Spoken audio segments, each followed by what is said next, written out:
El artículo 18 de la Constitución nos da derecho a estar informados e informar sin censura, sin reservas y con responsabilidad. La investigación periodística nos permite encontrar evidencias para sacar a la luz verdades ocultas.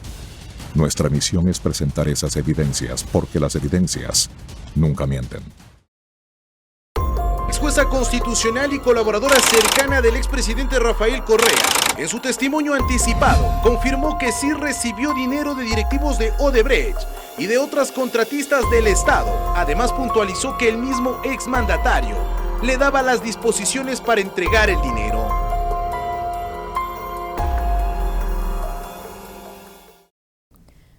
Muy buenas noches, estimados televidentes. Esto es Artículo 18, donde solo cuentan las evidencias.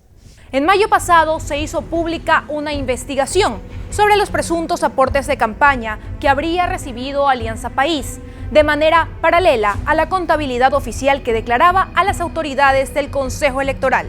La pieza fundamental para esta investigación fue una hoja de Excel adjunta a un correo electrónico de Pamela Martínez, ex colaboradora directa del expresidente Rafael Correa. Luego de su detención y la de Laura Terán, subordinada de Martínez en presidencia, se han dado a conocer más detalles, entre correos, mensajes y anotaciones de unos cuadernos, todos ellos atribuidos a Pamela Martínez, y en los que se han visto involucrados al menos 26 personas, entre políticos, exfuncionarios públicos y contratistas con el Estado. Según la fiscal general Diana Salazar, hasta el momento han recabado más de 200 evidencias. A continuación, les hemos preparado un recuento y actualización del caso.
Desde entonces, múltiples diligencias se han llevado a cabo.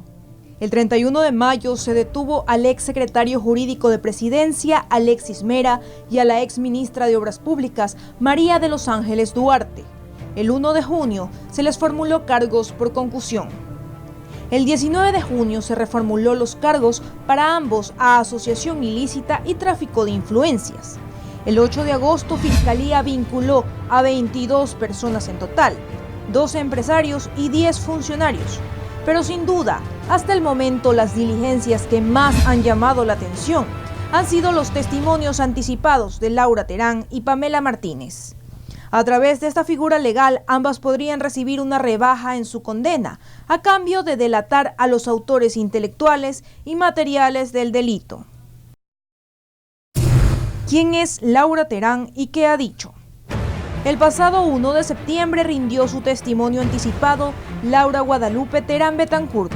Con una trayectoria de 25 años como servidora pública, la licenciada en Administración Ejecutiva y diplomada en Investigación y Proyectos, se desempeñó como subsecretaria general del Despacho Presidencial, mano derecha de Pamela Martínez, hecho que la vincula al caso. Soy inocente. Lo único que hice es recibir órdenes de Pamela Martínez. El único delito es haber sido eficiente, declaró la exfuncionaria, quien arribó a la Corte Nacional de Justicia usando un chaleco antibalas, pues ha recibido amenazas de muerte y en los actuales momentos es parte del programa de protección a testigos de la Fiscalía. En la audiencia, Terán reveló detalles sobre las labores durante su paso por el despacho presidencial.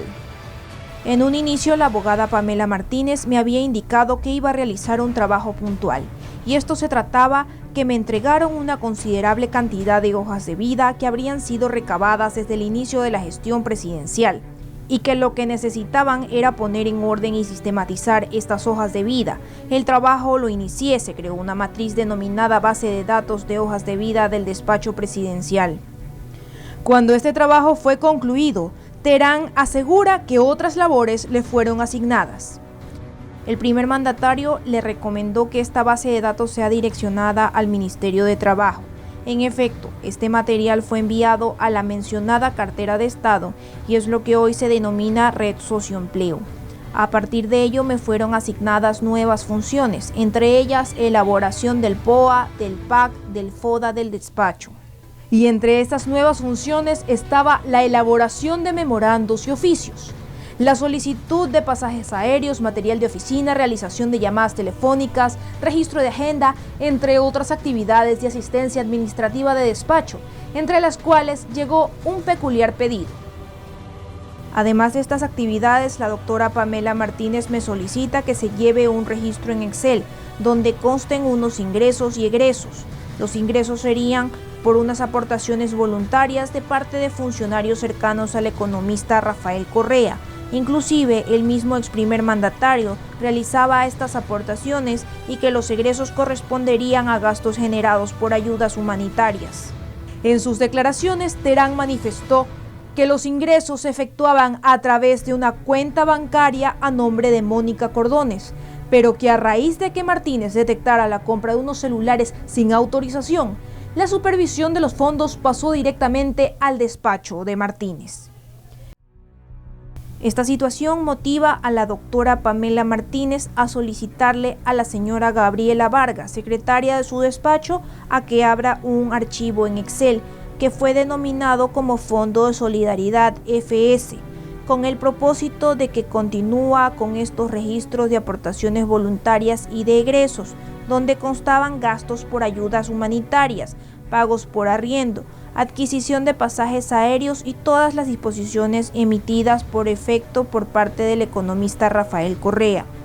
Por una inconformidad entre la doctora Pamela Martínez y la señora Gabriela Vargas, la doctora Martínez decide que el archivo de registros FS sea entregado al despacho y le solicita un informe, el mismo que se encuentra en el expediente del caso en investigación. Posteriormente, a partir del año 2003, me solicita y dispone que el registro se continúe, lo que se hizo hasta el año 2016. Así se originó en 2011 la matriz Victoria Andrade Listado para registrar las aportaciones de campaña para la consulta popular que se llevó a cabo en mayo de ese año.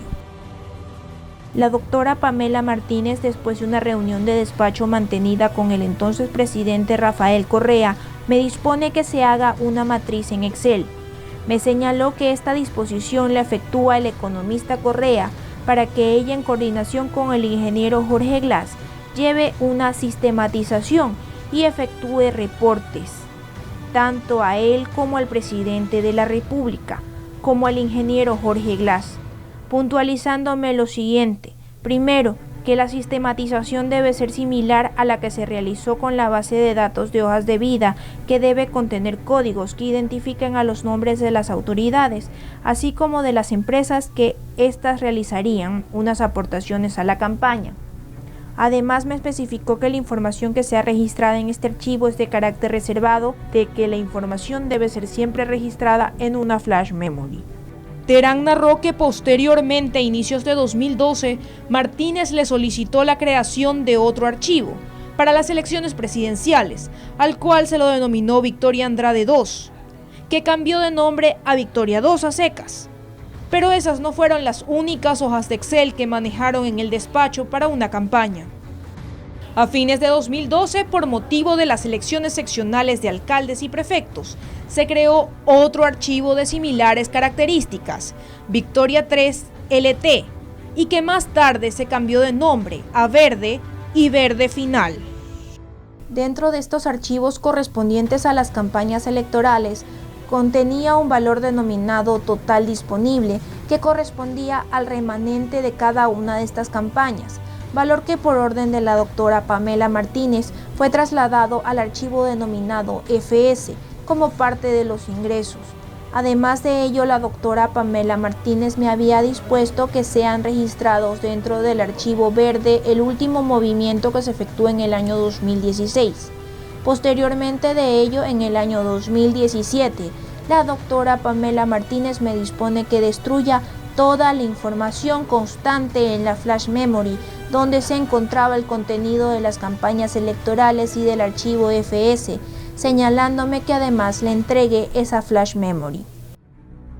Como parte de su testimonio anticipado, Terán graficó en un papelógrafo la supuesta estructura con nombres de personas y empresas que participaron en el manejo de los fondos detallados en las hojas de Excel.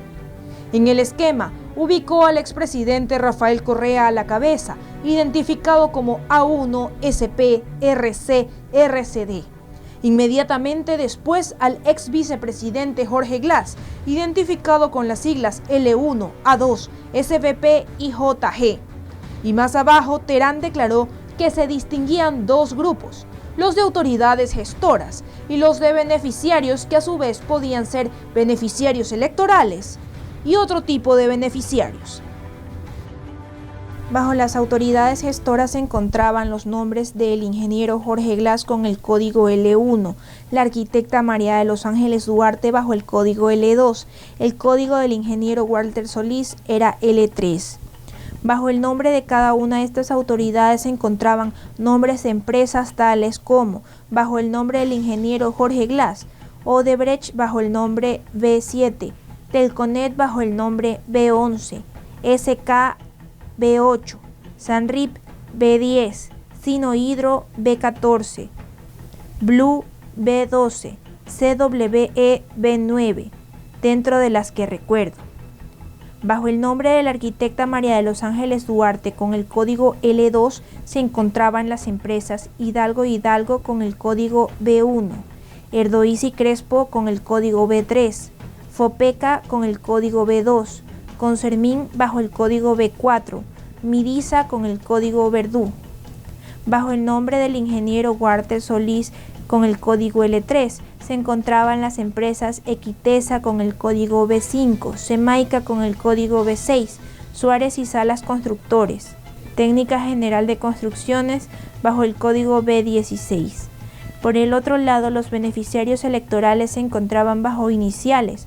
Así es el caso del licenciado Galo Mora con las iniciales GM, la arquitecta María de los Ángeles Duarte con las iniciales MD Duarte y el código L2, la abogada Viviana Bonilla BB, el doctor Vinicio Alvarado con las iniciales VA y VAE.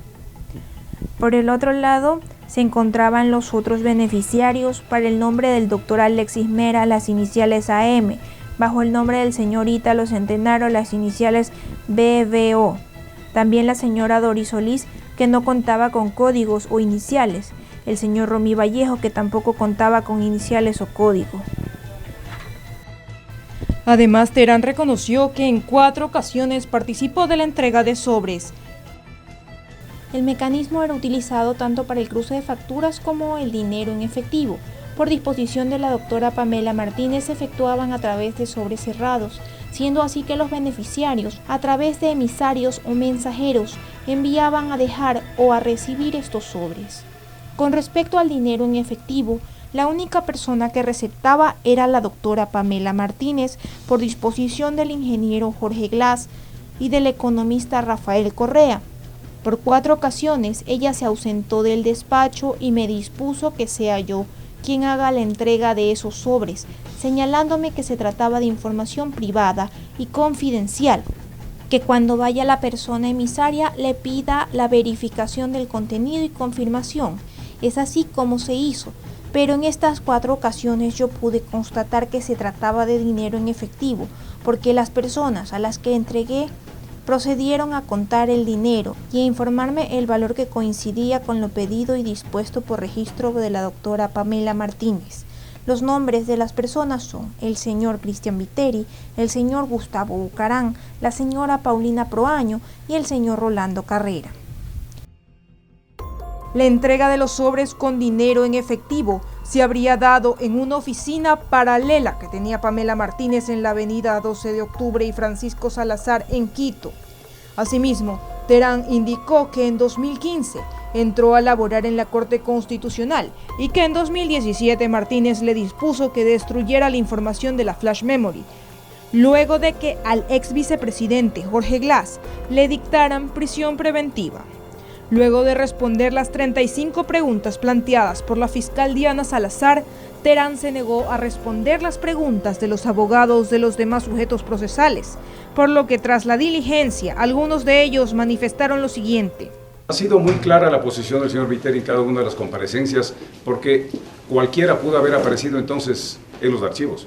El nombre de ustedes. Viviana Bonilla no ha tenido jamás emisarios. Y ustedes y obviamente ella niega absolutamente haber recibido valor alguno, ni haber conocido jamás el origen de estos. Por su parte, el expresidente Rafael Correa, quien fue vinculado al caso y además tiene orden de captura, publicó lo siguiente a través de su cuenta de Twitter. Más allá del show mediático de siempre, testimonio de Laura Terán nos favorece ampliamente.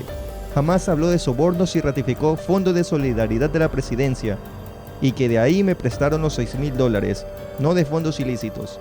Ergo, Diana Salazar es una mentirosa. Laura Terán dijo que es inocente, que no formaba parte de estructura y que no conocía a autoridades, pero hizo un gráfico y no contestó preguntas de procesados. Es más, pone de vicepresidente a Glass cuando en el 2011 era Moreno. Es evidente que todo es arreglado con fiscalía. 2 días después de que Laura Terán rindiera su testimonio anticipado, lo hizo Pamela Martínez. A continuación, les contaremos qué dijo frente a la jueza Daniela Camacho el pasado martes. ¿Quién es Pamela Martínez y qué ha dicho? Pamela María Martínez Loaiza, ex asesora del despacho presidencial, ex jueza y ex vicepresidenta de la Corte Constitucional, rindió su testimonio anticipado la mañana del 3 de septiembre en el 8º piso de la Corte Nacional de Justicia. La doctora en jurisprudencia, quien cuenta con 8 especialidades del 4º nivel, habló en calidad de procesada y protegida del sistema de víctimas y testigos. Lo hizo durante hora y media en medio de lágrimas, adjudicando sus actos a su inexperiencia política. En primer término, señora jueza, agradeceré que se me permita pedir disculpas públicas a mis hijos, a mis padres, a mi esposo, a quienes he privado de mi presencia. Yo les pido perdón por los errores cometidos que me han llevado a esta situación. Mi ninguna experiencia política, el no darme cuenta que estaba siendo utilizada para recibir y entregar dineros que debieron haber sido entregados directamente a las personas interesadas, me han llevado a esta situación. También quiero pedir disculpas a los hijos de Laura Terán, a la madre, al esposo, a ella misma, quienes también se han visto afectados porque ella era mi asistente y lo que hizo fue materializar una instrucción que yo había recibido, y también quiero pedir disculpas a los ciudadanos. Relató que inició su trabajo como asesora del despacho presidencial en marzo de 2007, con funciones que fueron establecidas por el expresidente Rafael Correa, entre las que constaba atender pedidos ciudadanos, y que debido al incremento de trabajo, mencionó que el exmandatario autorizó el funcionamiento de una oficina paralela en el centro norte de Quito con el mismo objeto. Le manifesté al señor presidente Correa la necesidad de incorporar más personal para atender este torrente de requerimientos. Él autorizó y con su autorización hablé con la oficina pertinente para la contratación y adecuación del espacio. Como no encontraron en el edificio La Unión, que es donde está ubicado mi lugar de trabajo, me acondicionaron una oficina en el edificio Concorde, ubicado en la 12 de octubre y Francisco Salazar. En dicha oficina, que era extensión de la mía, del edificio La Unión, la Presidencia de la República instaló la red telefónica desde el conmutador de la Presidencia, la red de Internet, los equipos de computación y parte del mobiliario. Así repartía mi tiempo de trabajo entre La Unión y Concorde. A mediados de 2013, dijo, fue convocada a una reunión en el despacho del expresidente y en dicha reunión, él le dispuso que realizara un registro digital de los valores que manejarían por concepto de campaña ante la proximidad de las elecciones de autoridades seccionales.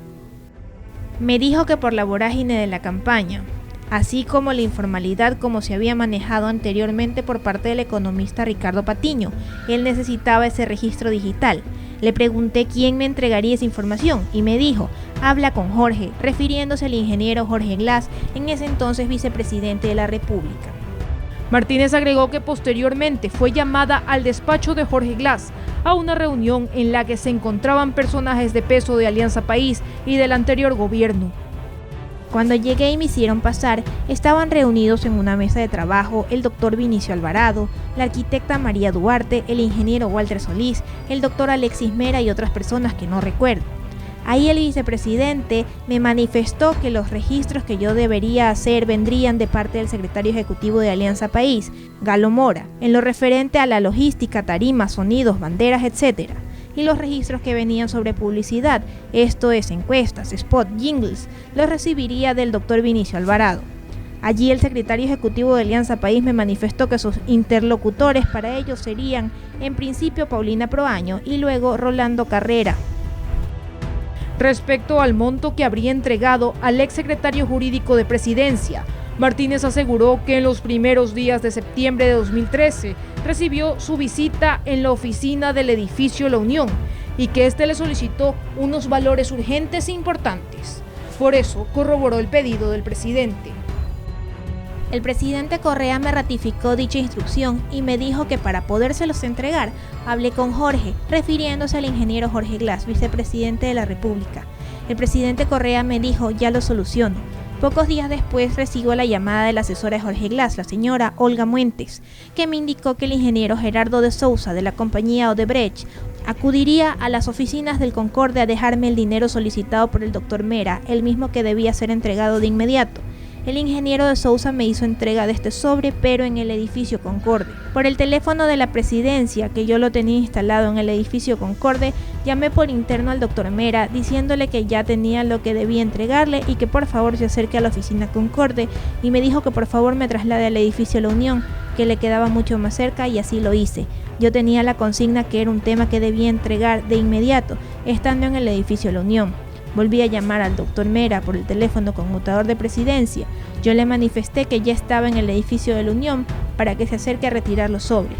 Él me dijo que enviaría a su asesor, el doctor Pedro Espinosa, a retirarlos. Como mandó un emisario, elaboré un recibido.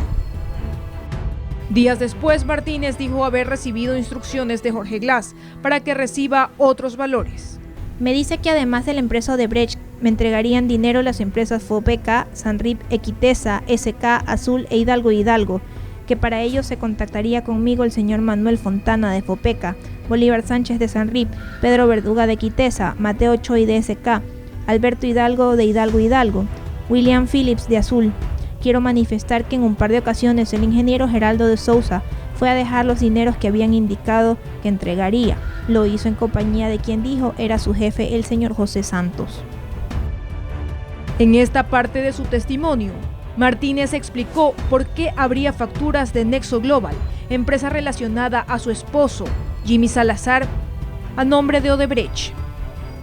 Lo que voy a narrar es una estupidez de mi parte, en mi afán de poder cumplir con esa eficiencia que yo pensaba que era la pertinente y ante el pedido del ingeniero Glass, que haya una empresa que facture a Odebrecht para poder cumplir con los gastos de la campaña de Alianza País, sin conocimiento ni consentimiento de los accionistas o representantes legales y peor de los empleados de la compañía Nexo Global, facilité facturas a favor de Odebrecht para poder cumplir esos rubros de Alianza País y menciono también de los empleados, porque a pesar de que los valores pagados por Odebrecht fueron destinados para cubrir gastos de campaña de Alianza País. Y menciono que fue sin conocimiento y consentimiento incluso de los empleados, debido a que esa facturación se hizo tiempo atrás de la incorporación de mi esposo a esta compañía, Y lo aclaro porque a él también lo han querido ensuciar con este tema, cuando yo asumo toda la responsabilidad.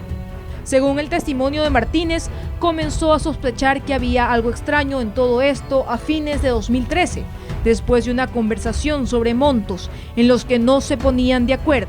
Recibo al doctor José Alvear y Casa y me dice: mijita, no te traje el dinero porque aún no estamos de acuerdo con el porcentaje. Yo me sorprendí y le dije: doctor, no sé de qué me habla. Él me insistió: represento a la compañía CWE. Ni el nombre de la compañía y del doctor Alvear me habían sido anunciados que iban a hacer entrega de dinero. Al darse cuenta, el doctor Alvear, que no sabía, se levantó y se fue. Martínez añadió que tras lo ocurrido, buscó al presidente para contarle sobre dicha visita y aseguró que esto fue lo que le respondió. Me dijo: ¿qué es lo urgente que tanto insistes a hablar conmigo? Le dije: un tema muy delicado que necesito ponerle a su conocimiento. En ese momento, él me señaló que me siente en un sofá negro de cuero que tenía en su despacho entrando desde la puerta derecha. Él se sentó junto a mí y me dijo: háblame al oído. Y yo le manifesté de estas disposiciones de recibir y entregar dinero de estas compañías. Y le manifesté que el señor Jorge Alvear y Casa había ido a buscarme y me había dicho que no me hacía entrega del dinero, que no se habían puesto de acuerdo con el porcentaje. Y me tomé el atrevimiento de decirle: yo creo que hablan de una coima. Y él me preguntó: ¿se lo dijiste a Jorge? Dije no, que era la primera persona con la que hablo de esto. Al fin de cuentas fue la única. Él me dijo: tranquila, tranquila, ha de ser una confusión. Hacemos una pausa, pero al volver les contaremos más sobre el caso Sobornos 2012-2016. Recuerde que para revisar información sobre los casos a los que nos referimos en nuestro programa, puede escanear con su celular el código QR que aparece en pantalla. Pero estas no fueron las únicas declaraciones de Martínez. La ex asesora y ex jueza manifestó que habría recibido de parte de Jorge Glass la orden de condensar la información en un pendrive y entregarla al secretario ejecutivo de Alianza País, pero que al no poder corroborar la información ni una orden sobre qué hacer con el dinero sobrante, decidió quedarse con una copia del archivo en el que se registraron los ingresos y gastos. El resto de información de la computadora de Terán, según indicó Martínez, fue borrada. Tras ello, aseguró haber recibido una llamada. Recibí la llamada de la señora François Villalba, quien era la secretaria asesora de Correa, y me manifestó la necesidad del presidente de cubrir un valor urgente de $6.000, y me dijo que si yo disponía de fondos para prestarlo. Recordé el sobre con el remanente, saqué $6.000 de ahí y envié a Laura Terán para que hiciera el depósito a la cuenta del presidente de Correa. Dentro del testimonio de Martínez también figura que tiempo después de aquello el propio expresidente Correa le habría preguntado si había borrado toda esa información y que por eso destruyó la copia de respaldo que había guardado. A raíz de que el ingeniero Glass fue sentenciado por la causa Odebrecht, de la consulta popular donde ganó el sí, de las decisiones del Consejo de Participación Ciudadana y que pasó a cesar altas autoridades, recibí la llamada del presidente Correa y me indica si había destruido toda la información. Y recordé que yo tenía una flash antes de salir de mi trabajo. Y de buscar esa flash, la llamé a mi despacho a Laura y le volví a preguntar si había borrado toda la información. Y ella me supo decir que inclusive ella había querido recuperar unas fotos y le habían manifestado que la computadora había sido dañada y formateada. Llegué a mi departamento y al no recordar el color tuve que buscar algunas, es decir, introducir a la laptop y ver su contenido, hasta que lo encontré y me di cuenta, en efecto, que ese era el pendrive con el archivo verde con la información, así que lo destruí poniéndole inclusive en un vaso de agua. Sin embargo, sobre la fecha en la que fueron escritos los cuadernos y apuntes que Fiscalía encontró en su departamento durante el allanamiento, indicó que datan de 2018 y que fueron elaborados luego de que un antiguo auxiliar de servicios intentara pedirle dinero a cambio de no revelar información que la podía vender o destruir. No me presté al chantaje, no obstante me quedó la inquietud y estaba en el avión viajando de Quito a Guayaquil, todo esto en 2018, y tuve el impulso de hacer unas anotaciones de todo el proceso. Tenía en el maletín solo un cuaderno y empecé a hacer estas anotaciones que no guardan relación cronológica. Más tarde tuve el impulso de anotar las entregas de dinero hechas y los pedidos de dinero y me olvidé del cuaderno, hasta que estando otra vez en Quito encontré el cuaderno y una hoja donde estaban ciertos rubros que me habían dado para registrar referentes a la campaña de la abogada Viviana Bonilla.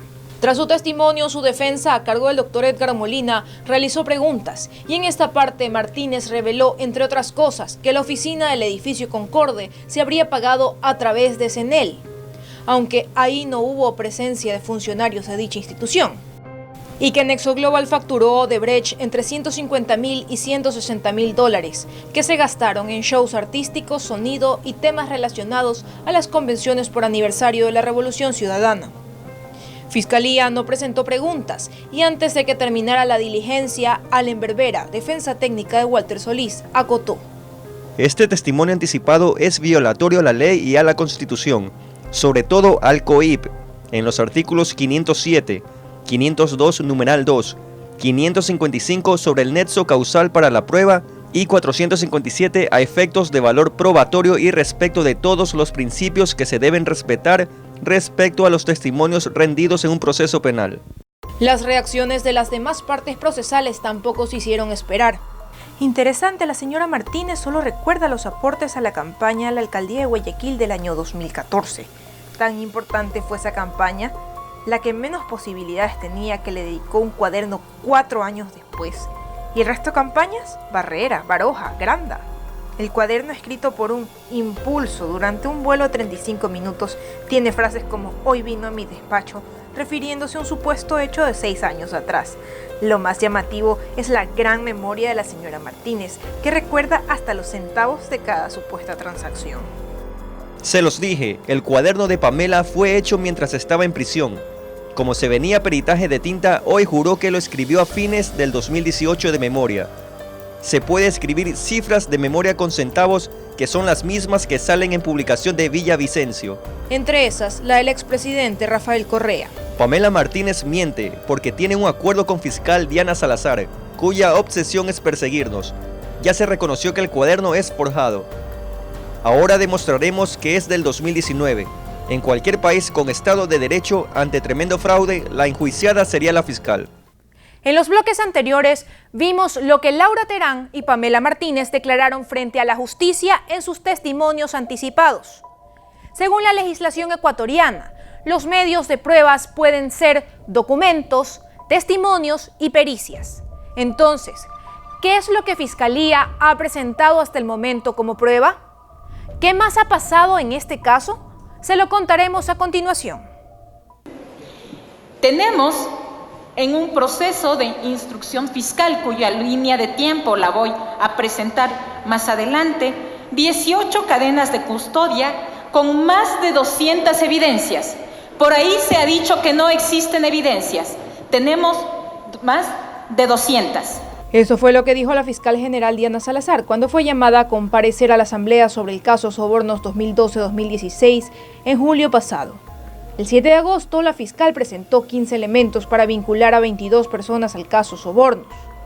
Además del cuaderno de Pamela Martínez, que fue encontrado detrás de la chimenea de su departamento, Fiscalía cuenta como elementos de prueba algunas pericias. Por ejemplo, la extracción de información de correos electrónicos, en los que se encontró intercambio de correos entre las funcionarias, y en el que se hallaron registros de depósitos, registros de facturas, entre otros detalles. Informes técnicos, periciales, informáticos, forenses de extracción y materialización de varios equipos informáticos incautados en el edificio La Unión, en los que se encontraron archivos y correos electrónicos, y en ellos se encontraron las matrices con los nombres Verde, Verde AM, Verde Final, Victoria Andrade 2, Victoria Andrade Listado, Victoria 2, Victoria 3, LT. Un informe de la Unidad de Lavado de Activos de la Policía Nacional, que contiene el análisis de información remitida por el Servicio de Rentas Internas relacionado con facturas registradas en los archivos encontrados en el computador de Laura Terán, entre otros elementos. El pasado jueves estaba previsto el testimonio anticipado de Gerardo Luis de Sousa, pero no se dio por disposición de la jueza Daniela Camacho. Mientras que el viernes estaba previsto el testimonio anticipado de José Concienzao Santos, pero hasta el cierre de esta emisión no empezaba la diligencia. El pasado 4 de septiembre, la jueza nacional Daniela Camacho dictó orden de prisión preventiva en contra de 2 empresarios procesados en el caso Sobornos 2012-2016, William Phillips y Mateo Choi. Mientras tanto, el presidente Lenín Moreno anunció que mientras él esté al frente del gobierno, Odebrecht no tendrá ningún contrato público y que exigirá que colabore con la justicia y en la recuperación del dinero. Este caso, sin duda alguna, seguirá dando de qué hablar. El término de la etapa de instrucción fiscal está prevista para fines de este mes. Luego de eso vendrán otras instancias y quedará en manos de la justicia validar o descartar los argumentos presentados por Fiscalía. Se nos ha acabado el tiempo. Nos vemos la próxima semana y los dejamos en compañía de Carlos Vera y su programa Veraz. Muy buenas noches.